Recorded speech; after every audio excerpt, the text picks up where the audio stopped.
Painting 1 class. I'm just going to do a quick little flip through my sketchbook here, just as a reminder of what techniques we did. So this is going to feel like forever ago, but the first techniques we did were some dry brushing, watercolor wash, wet on wet.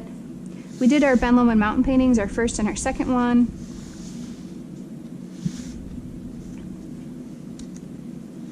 We used our flat brush and tried to find different ways that we could get different sizes of strokes out of it.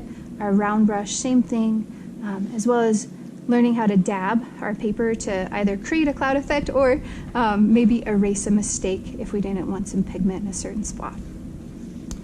We created a sunset with Techniques 1.0 as well, doing some blending, kind of building on the concept of wet on wet, but in an intentional way.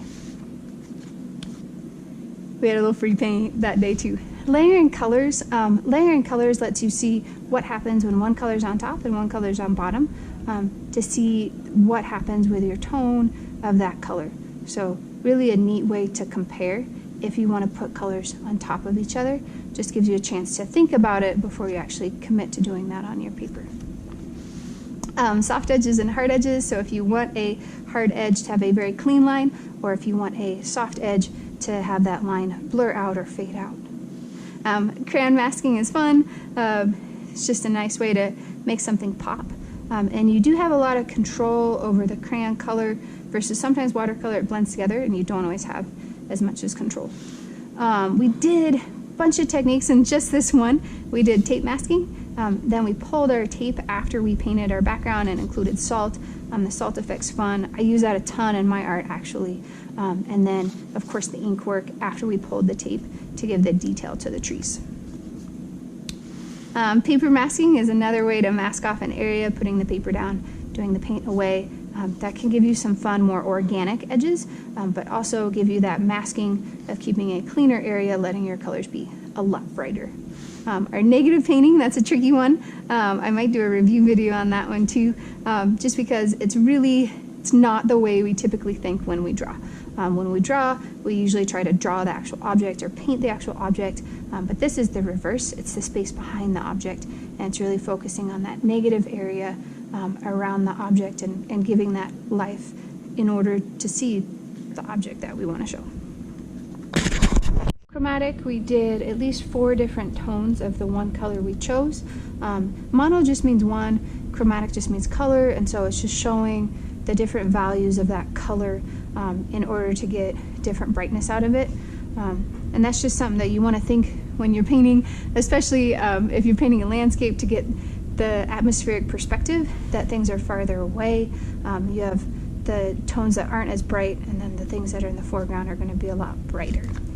Saran wrap, that's a super fun one. You could use saran wrap, you could use a plastic bag. It's just putting that down so that when it dries, the areas that had the saran wrap touching it are going to dry different than the areas that didn't. Straw technique, super fun. You could probably roll up a piece of paper, do the same thing.